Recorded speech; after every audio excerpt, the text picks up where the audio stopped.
We are staying on top of breaking news in Jefferson County. 2 men were shot and killed in Brighton this afternoon. ABC 3340's Valerie Bell has been on the scene gathering information. Valerie, do we know who's responsible? No, Brenda, the Jefferson County Sheriff's Office says no one is in custody. No information was given about whether deputies know who they're looking for or any type of description. Now, I'm going to step out of the way so you can see what we're seeing right now. You can see there's crime scene tape still up around the community center as law enforcement continues to investigate. Since it has gotten dark, we want to show you some video that we captured earlier to give you a closer look at the scene. You can see several deputies here and a drone being flown over the area. The deadly shooting happened just after 2:15 this afternoon. Again, this happened outside the community center. There was a funeral repast going on at the time, but the sheriff's office couldn't say whether or not that gathering was related or if the shooting was targeted. Robert Crawford lives just a few blocks away. He tells me that his heart aches for the families who have lost loved ones. I feel sad for the citizens of Brighton to experience such a tragedy at a time like this. Loved ones being taken away during the holiday season, then not just for this season, but for any season that people are put into a position where their lives are no longer the same. The Jefferson County Sheriff's Office is investigating. Anyone with any information is asked to contact the Sheriff's Office or Crimestoppers. We'll continue to stay on top of this story and bring you any updates as they become available. Live in Brighton, Valerie Bell, ABC 3340 News. New allegations surrounding mistreatment of inmates at the Walker County Jail. This case comes with graphic video of a bloodied inmate and claims of excessive force. The I-Team's Cynthia Gould is joining us right now. She's staying on top of this case. And Cynthia, what's the sheriff's response? Brenda, Sheriff Nick Smith told us he has not seen the video and that the FBI and state are investigating. With the angle of the videotape, it is hard to see what is happening inside that cell. But when Jamel Scott crawls out, you can see he is covered in blood and handcuffed. His attorney has filed a federal lawsuit alleging other officers watched the assault and failed to intervene. The lawsuit claims Scott was first attacked by another inmate, then correctional officer Richard Holtzman. Scott had extensive injuries requiring reconstructive surgery. In a court filing, defense attorneys contend Scott had threatened a nurse on staff. This incident happened in January of last year. The same month, inmate Tony Mitchell froze to death in that jail. Brenda? They have identified 6 tips that they believe are instrumental in them being able to bring charges in this case. Crimestoppers announced how the $50,000 reward for tipsters in the 5 Points South mass shooting will be paid out. Crimestoppers received 133 tips for the shooting outside of Hush Lounge, and each tipster will receive more than $8,000, making it the largest reward they have ever paid. And we have continuing coverage right now on ABC3340.com. You can also download our free ABC 3340 app for the latest developments and breaking news. And it was a very busy day for Birmingham Fire. Yesterday, crews battled 4 different blazes, 3 of which broke out within only a few blocks of one another. The fires erupted in the 7700 block of 5th Avenue, the 7900 block of 5th Avenue, and just a couple of blocks away in the 8100 block of 3rd Avenue, all within a span of a few hours, and the fires even left some neighboring homes damaged. Birmingham Fire and Rescue Chief Clay Hendon says the investigation is ongoing. It's certainly suspicious that we had 3 relatively close proximity house fires come in about the same time in the morning, so it's certainly something that we're investigating further. Hendon added that fires in vacant homes do tend to pick up around this time of the year for a number of reasons, and he reiterated that those in need of shelter this winter should take advantage of the city's warming centers and resources available. In an effort to prevent loud and disruptive parties, Airbnb is cracking down on bookings around the New Year's Eve holiday. And we want to hear from you. Have you rented an Airbnb for a holiday? And can you answer yes or no by scanning the QR code right there on your screen? And people will still be able to book on Airbnb, but technology will be used to flag those deemed at high risk of having a party and prevent them from booking. ABC 3340's Valerie Bell is working for you to learn more. You don't want to rain on anybody's parade, but at the same time, you don't want to be 2 o'clock in the morning having to deal with some kind of loud noise next door. Roger Murphy lives in Forest Park.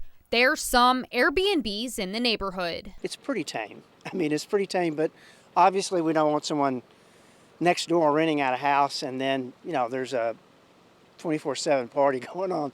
So, we certainly want some protection from that. Airbnb is using anti-party defenses in an effort to crack down on those parties before they happen this New Year's Eve holiday. We're specifically looking at 1, 2, and 3 night reservations.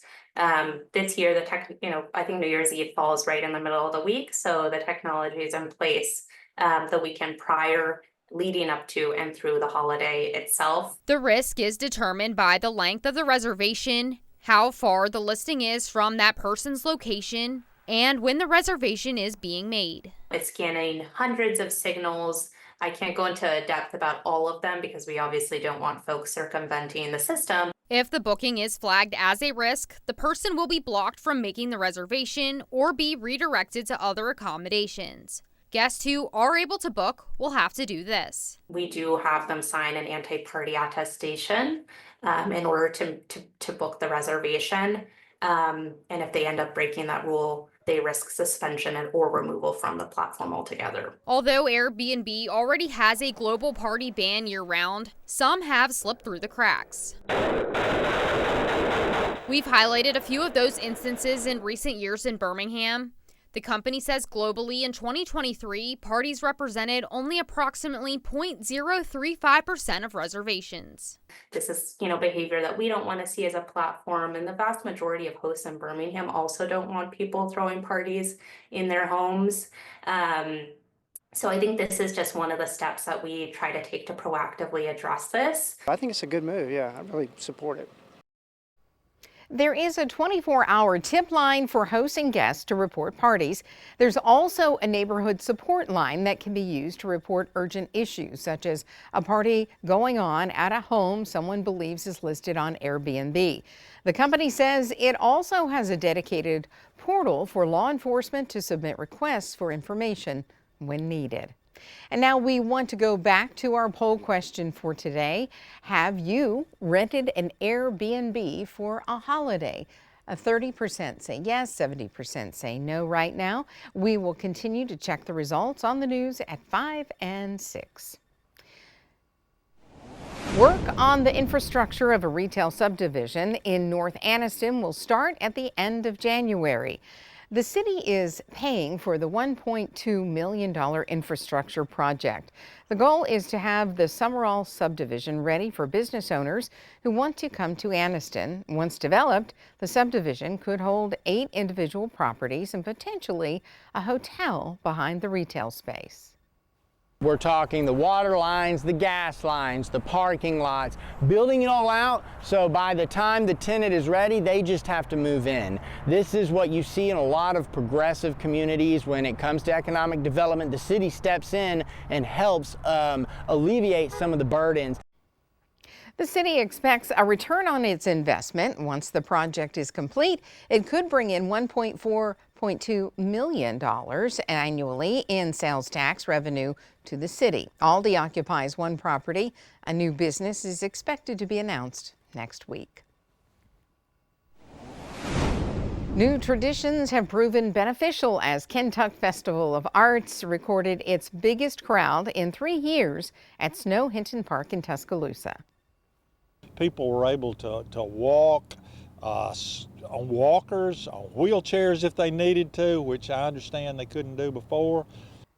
Prior to this, the 50-year-old tradition was originally held in Northport at Kentuck Park. The 54th Kentuck Festival of the Arts dates back have been announced. The festival will return to Snow Hinton Park October 11th and 12th.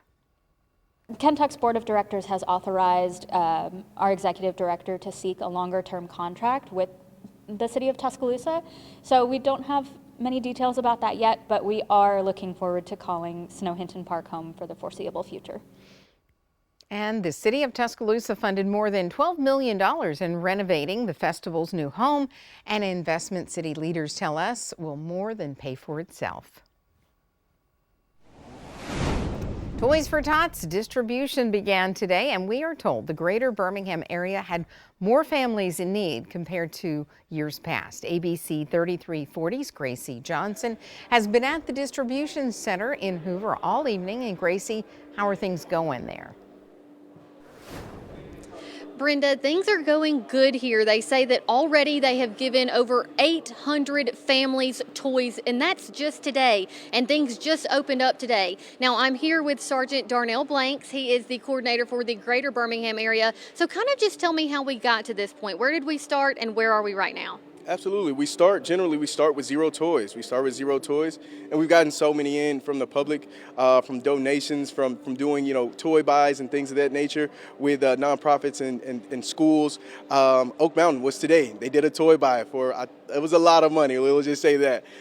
So yeah, and that results to in this, what you see behind us. And having organizations like Oak Mountain give back, kind of talk about what it means to you guys.